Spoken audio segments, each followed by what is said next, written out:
بسم اللہ الرحمن الرحیم۔ السلام علیکم ورحمۃ اللہ وبرکاتہ۔ ہمارا جو آج کا موضوع ہے وہ ہے دوسروں کو حقیر سمجھنا، دوسروں کو کمتر سمجھنا۔ کمتر کس طرح؟ اپنے آپ کو اعلیٰ سمجھنا اور دوسرے کو اپنے سے کمتر سمجھنا، خواہ وہ کسی بھی چیز میں ہو سکتا ہے۔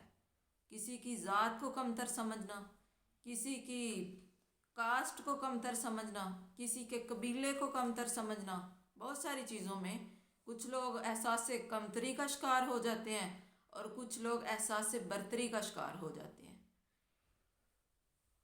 لیکن ہم دیکھتے ہیں کہ اللہ کے ہاں کون زیادہ، کیونکہ ہم مسلمان ہیں تو ہم ہر چیز کو دیکھیں گے۔ اسلام ہمیں کس چیز کا درس دیتا ہے، اسلام ہمیں کیا حکم دیتا ہے۔ تو اگر ہم دیکھیں کہ اللہ کے ہاں کون زیادہ عزت والا ہے، دنیا میں تو یہ ہوتا ہے نا کہ کسی کے پاس پیسے زیادہ ہیں، کسی کے پاس دولت زیادہ ہے تو دنیا میں اس کی عزت ہے، لوگ اس کے آس پاس منڈلاتے ہیں۔ لیکن اللہ کو کون پسند ہے، اللہ کے ہاں کون عزت دار ہے؟ تو اللہ فرماتے ہیں سورۃ حجرات میں، ان اکرمکم عند اللہ اتقاکم، اللہ کے ہاں عزت والا وہ ہے جس کے دل میں اللہ کا خوف ہے، جو اللہ سے ڈرتا ہے۔ اللہ رنگوں کو نہیں دیکھتا، اللہ ذاتوں کو نہیں دیکھتا، اللہ شکلوں کو نہیں دیکھتا۔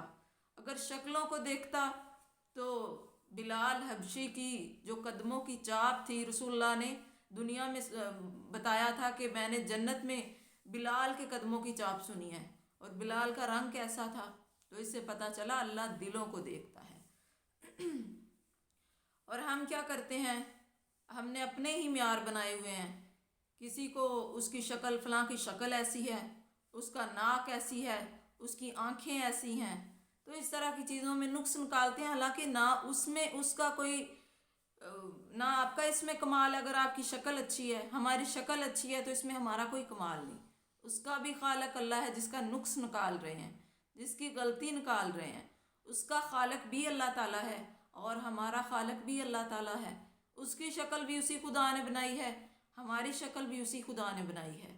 تو پھر ہم کسی کو کمتر بنا رہے ہیں، کسی کو اعلیٰ سمجھ رہے ہیں خود سے، یہ ساری چیزیں غلط ہیں۔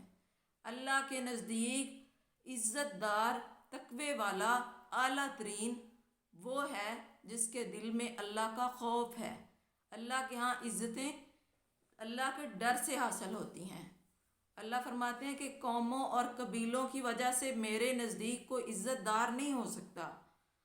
میرے نزدیک اگر کوئی عزت دار بنے گا تو وہ اس کی فرما برداری اور اس کے دل میں اللہ کی محبت اور اللہ کا ڈر کتنا ہے، اس پیمانے پہ بنے گا۔ چند ایک واقعات احادیث میں ہمیں ملتے ہیں۔ ایک مرتبہ کا واقعہ آتا ہے کہ سیدہ زینب رضی اللہ تعالی عنہا، نبی صلی اللہ علیہ وسلم کی جو بیوی تھیں، ان کے پاس 2 اونٹ تھے، اور ایک اور بیوی تھی رسول اللہ صلی اللہ علیہ وسلم کی، سیدہ صفیہ رضی اللہ تعالی عنہا۔ وہ یہودی النسل تھی، تو ان سے اللہ کے رسول نے شادی کی، اس کے بعد وہ مسلمان ہوئی۔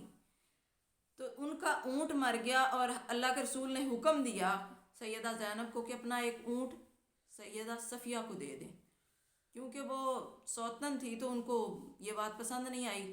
انہوں نے کہا کہ میں اس یہودن کو اپنا اونٹ نہیں دوں گی، حالانکہ ان کا رشتہ اس طرح کا ہے۔ لیکن اللہ کے رسول نے اتنا غصہ کیا، اتنا غضبناک ہوئے کہ تم نے کس طرح کی بات کر دی ہے۔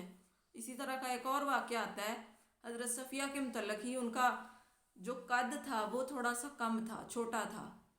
تو ایک بار سیدہ عائشہ رضی اللہ تعالیٰ عنہ کہنے لگی، اشارتن، ان کے قد کی طرف اشارہ کیا کہ وہ چھوٹا ہے، وہ چھوٹے قد کی ہیں۔ تو اللہ کے رسول نے فرمایا، عائشہ اگر تمہاری اس بات کو سمندر میں ڈال دیا جائے تو اس کا پانی کڑوا ہو جائے۔ حالانکہ انہوں نے اشارہ کیا ہے، کیونکہ ان کا رشتہ ایسا ہے، وہ جلن ہو جاتی ہے۔ تو اللہ کے رسول نے اتنا غصہ کیا اس بات پہ۔